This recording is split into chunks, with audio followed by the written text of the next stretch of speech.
से मैं काम मैं करके आप मैं कहना यही कह चाहते रहा था सर। सर हमारा कैंपस ये दलादली चौक में है, रिंग रोड पे है। इधर हमारा बहुत बड़े कैंपस हैं।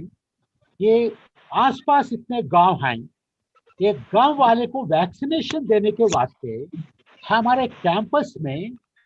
सरकार एक वैक्सीनेशन सेंटर वैसे स्टार्ट कर सकते हैं। इसके वास्ते हम हमारा कैंपस आपको ऑफर कर रहे हैं। उधर एक वैक्सीनेशन सेंटर बना के करने से जो मदद चाहिए हमारा यूनिवर्सिटी, हमारा कर्मचारी, हम सभी लोग इसको तो जो मदद करने के वास्ते हम तो सभी लोग तैयार हैं। यही मैं आपसे रिक्वेस्ट करना है सर, क्योंकि सर मैं जो वैक्सीनेशन सेंटर्स का लिस्ट जो देख लिया था, रांची का सेंटर्स ज्यादा सेंटर्स हैं सिटी पे हैं। थोड़ा आउटस्कर्ट्स में जो होते हैं ना, this is also part of the Ranchi greater municipal corporation. इसको लेके हमारे यूनिवर्सिटी को भी एक सेंटर बना सके, वैक्सीनेशन सेंटर बना सके। इसको जो मदद चाहिए, जो सर्विस चाहिए करने के वास्ते हम सभी तैयार हैं सर। सर वैसे ही दूसरा सड़क चीज मैं आग्रह करना चाहता हूँ, सरकार को, सरकार हॉस्पिटल को जो मदद चाहिए, either in terms of service और एनीथिंग एल्स, सड़क झारखंड वासियों को जो मदद सड़क चाहिए वो सभी सड़क मदद करने के वास्ते हम सभी तैयार हैं sir. We are all with you sir. हमारे यूनिवर्सिटी, हमारे स्टूडेंट, फैकल्टी मेंबर्स, सभी लोग आपके साथ हैं sir.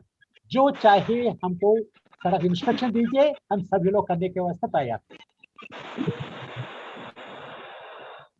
Thank you so much, sir. Thank you so much. Now I would request our honorable minister, sir, आप कुछ बोलिएगा तो हम लोग थोड़ा सा, हम लोग भी अच्छा हो जाएंगे, and share your views. And as Mr. Parasnath Mishra has already told us that we are little far away beyond from the reality which is happening. Sir, आप कुछ इस दृष्टि में बोल पाइएगा तो बड़ा अच्छा होगा. Sir, please take over. Honorable sir. बहुत बहुत धन्यवाद। मैं सबसे पहले इक्फाई यूनिवर्सिटी झारखंड को बहुत बहुत शुभकामना देता हूँ, बहुत बधाई देता हूँ। हमारे प्रो वाइस चांसलर आदरणीय राव साहब, हमारे समाज सेवी और प्रोफेसर और हमारे व्यक्तिगत मित्र पारसनाथ मिश्रा जी, सभी जितने भी इस व्यवस्था में पार्टिसिपेशन कर रहे हैं, मैं सभी लोगों को बहुत बहुत आभार और धन्यवाद देता हूं कि आपने एक बहुत ही नेक काम, मानव हित का काम, जनहित का काम करने के लिए जो एक पोर्टल का निर्माण किया है, ये एक मील का पत्थर साबित होगा, ऐसी मैं उम्मीद करता हूं, आशा करता हूं, क्योंकि information technology is the base of world. और हम जितना ज्यादा अपनी सूचना तंत्र को मजबूत करेंगे, हम उतने ही मजबूती के साथ हम अपने हर उस समस्या के विरुद्ध संघनाद करेंगे जिस समस्या को लेकर हम आप सारे लोग चिंतित हैं। आज वैश्विक संकट है, वैश्विक 19 कोविड का एक दुष्प्रभाव मानव जाति पर, पूरे विश्व जाति पर पड़ा है, और उसी के क्रम में हमारा देश और झारखंड भी है। और मुझे बहुत खुशी है कि आप जैसे बौद्धिक लोग, आप जैसे समाज के अग्रणी दिशा और दशा रखने वाले लोग, जब हमारे राज्य के लिए, राज्य की जनता के लिए, जब ये मन से, दिल से इस बात की सहमति व्यक्त करते हो कि मंत्री जी आप बताइए कि आपको क्या आवश्यकताएं हैं राज्य की जनता के लिए, और आप हमारी यूनिवर्सिटी में भी, चाहे वो वैक्सीनेशन का हो या आपको कोई भी ऐसी सुविधा या साथ चाहिए, जो इक्फाई यूनिवर्सिटी आपके लिए खड़ा होकर हर संभव मदद करने को तैयार है। मैं आप लोगों के प्रति बहुत बहुत आभार व्यक्त करता हूं। बहुत बहुत धन्यवाद देता हूं। और मैं राज्य सरकार की तरफ से भी आपको ये विश्वास देता हूं कि जब आप और हम दोनों एक दूसरे के साथ अन्योन्य संबंध बनाकर अन्योन्याश्रय संबंध के साथ आगे बढ़ेंगे तो निश्चित तौर पर हम वो सारी दिक्कतों को, परेशानियों को, या जो आज वर्तमान में इस विभीषिका से हम त्रस्त हैं, इस पर अंकुश लगाने की दिशा में हम लोग बहुत मजबूती से आगे बढ़ेंगे। भाई पारस मिश्रा जी ने कहा कि ये संकट की घड़ी में हमारे स्वास्थ्य मंत्री मजबूती से खड़े हैं। मैं कहना चाहता हूं पारस मिश्रा जी कि रामधारी सिंह दिनकर ने एक कविता लिखी थी कि सचह विपत्ति जब आती है कायर को ही दहलाती है, सूरमा नहीं विचलित होते, क्षण एक नहीं धीरज होते, कांटों में राह बनाते हैं, विघ्नों को गले लगाते हैं, है कौन विघ्न ऐसा जग में टिक सके, नर के मग में खम ठोक ठेलता है जब नर, पर्वत के जाते पांव खड़ मानव जब जोर लगाता है, पत्थर पानी बन जाता है, गुण एक प्रखर से एक प्रखर छिपे मानव के भीतर, मेहंदी में जैसे लाली हो, वार्तिका बीच उजियाली हो, बत्ती जो नहीं जलाता है रोशनी वो नहीं पाता है, पीसा जाता है जब इक्षुदंड बहती है रस की धारा खंड, मेहंदी जब सहती है प्रहार बनती है ललनाओं का सिंगार, जब फूल पिरोए जाते हैं हम उनको गले लगाते हैं, वसुधा का नेता कौन हुआ, भूखंड विजेता कौन हुआ, जिसने न कभी आराम किया, विघ्नों में रहकर काम किया, जब विघ्न सामने आते हैं सोते से हमें जगाते हैं, मन को मरोड़ते हैं पल पल, तन को झकझोरते हैं पल पल, सतपथ की राह बताकर ही सोते से हमें जगाकर ही, जब आप जैसे लोग, पारस मिश्रा जैसे लोग, आदरणीय राव साहब और उनकी पूरी टीम, पूरे जो है प्रबुद्ध जन, विद्युत जन, सुसंस्कृत विचार के ज्ञानी लोग, जब हमारे जैसे लोगों पर, आदरणीय हेमंत सोरेन जैसे लोगों पर, उनके सर पर उनका सानिध्य होगा, उनका हाथ होगा, उनका विश्वास होगा, तो हम हर विपरीत परिस्थिति को,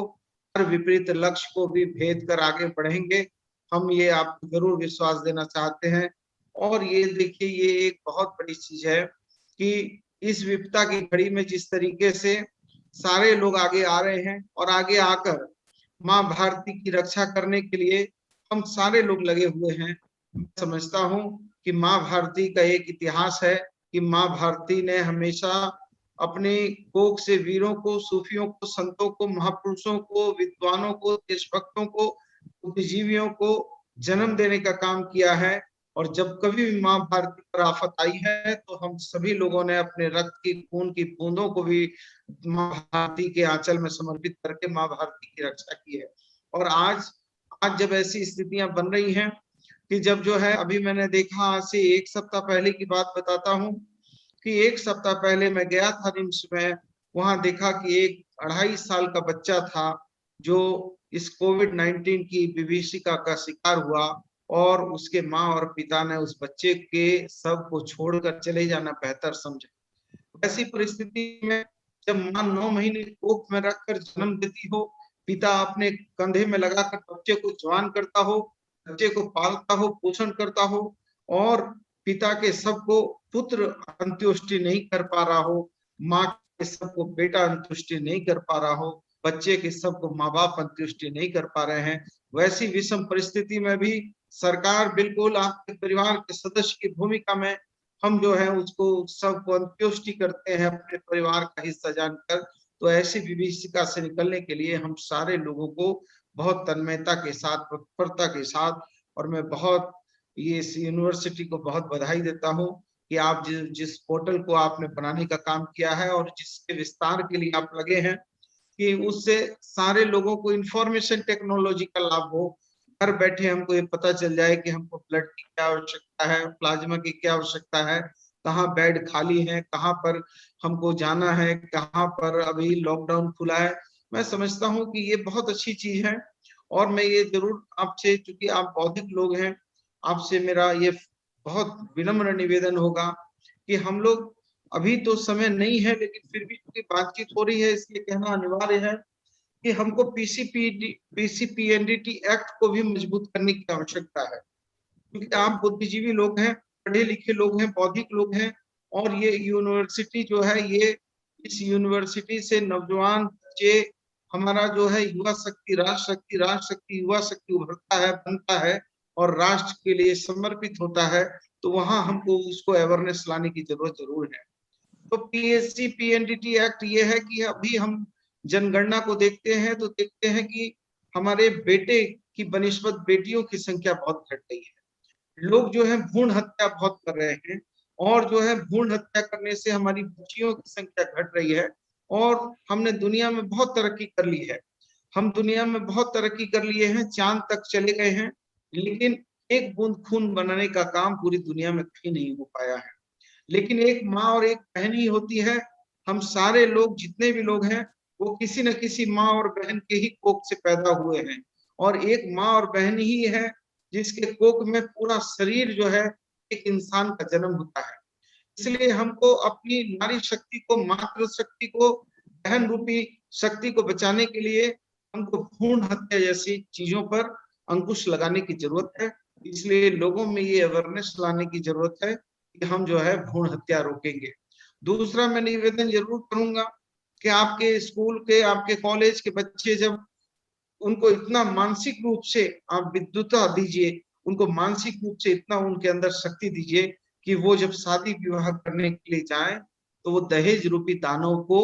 अपने पास पटकने न दें। उनको अभी से इस चीज के लिए उसको प्रेरित करने की आवश्यकता है कि ये दहेज अभिशाप है, और इस अभिशाप से मुक्ति के लिए हमको, आपको सभी लोगों को अपने बच्चों को मानसिक रूप से, बौद्धिक रूप से तैयार करने की जरूरत है। उसको ये बताने की जरूरत है कि यदि हमने ससुराल से यदि दहेज लिया है तो इसका मतलब है कि हम स्वाभिमानी नहीं है, हम जो है हमारे अंदर पुरुषार्थ नहीं है, हम अपनी पत्नी को हम उचित सम्मान और उसको सहयोगी साथी के रूप में मान्यता नहीं दे रहे हैं। तो मैं उम्मीद करता हूं कि आज चूंकि एक बहुत अच्छे लोगों के साथ मेरा संवाद हो रहा है, बड़े लोगों के साथ संवाद हो रहा है, और ये निश्चित तौर पर ये कहा जाता है कि हमको ये बताया जाता है हमारे धर्म में कि गुरु गोविंद दो खड़े काखे लागू पाओ। तो गुरु का स्थान जो है वो गोविंद से बड़ा होता है, और गुरु के ही ज्ञान से हमको पता चलता है कि जो है भगवान अमुक का नाम भगवान है। इसलिए जब मैं अपने गुरुओं के साथ, बुद्धिजीवियों के साथ, प्रोफेसर, डॉक्टर, इंजीनियरों के साथ जब वार्तालाप करता हूँ तो मुझे, मेरे अंदर एक अलग बौद्धिक क्षमता होती है, और मैं अपने आप को भी ये सोचता हूँ कि आपके सानिध्य में मेरे अंदर भी जो विकार है, जो दुर्गुण है, जो अवगुण है, जो मेरी मानसिक रूप से मेरे अंदर तो कहीं ना कहीं एक अवगुण है, वो दूर होंगे। और आपके सानिध्य में मैं निश्चित तौर पर, चूंकि राव साहब उम्र में भी हमारे अभिभावक तुल्य हैं और पद में भी वाइस चांसलर के पद को सुशोभित कर रहे हैं, और उनके टीम में निश्चित तौर पर प्रबुद्ध लोग हैं, बुद्धिजीवी लोग हैं। और आज भी मैं अपने गुरुजनों से जब कभी भी मिलता हूँ, मैं उनकी जो है चरण वंदना करता हूँ। इसलिए मैं उम्मीद करता हूँ कि आज हमारे गुरुजनों के द्वारा जो इस रचनात्मक, और ये मैं कहूंगा ये रचनात्मक नहीं है सिर्फ, ये धार्मिक काम भी है, ये परमार्थ का काम भी है, और ये माँ भारती का काम भी है। और आपने जिस तरीके से इस पोर्टल का निर्माण किया है, क्योंकि अब धीरे धीरे हम जो है इंफॉर्मेशन टेक्नोलॉजी की तरफ जा रहे हैं, हम धीरे धीरे, हमारी पूरी दुनिया जो है अब एक कंप्यूटर में सिमट रही है, लेकिन हमारे संस्कार, हमारी संस्कृति, हमारी सभ्यता, हमारी पहचान, हमारी परंपराएं ये बहुत बड़ी हैं, और ये बहुत गौरवशाली परंपराएं हैं। इन परंपराओं को हमारे बच्चों तक ये परंपराएं कैसे पहुंचे। मैं ये नहीं कहता कि शेक्सपियर की किताबों को पढ़ना जो है नहीं पढ़ना चाहिए, मैं ये कहता हूँ शेक्सपियर की भी किताब पढ़नी चाहिए, एडम स्मिथ की भी पढ़नी चाहिए, मार्शल की भी पढ़नी चाहिए, रॉबिन्सन की भी पढ़नी चाहिए। लेकिन हमको ये नहीं भूलना चाहिए कि महादेवी वर्मा और मुंशी प्रेमचंद की भी कथा को पढ़ना हमारे संस्कार और संस्कृति में निहित है। हमको जो है गीता रामायण के भी श्लोक जानना, समझना, और जो हमारे गीता में लिखा हुआ है वो मैं समझता हूँ आज वर्तमान यथार्थ है,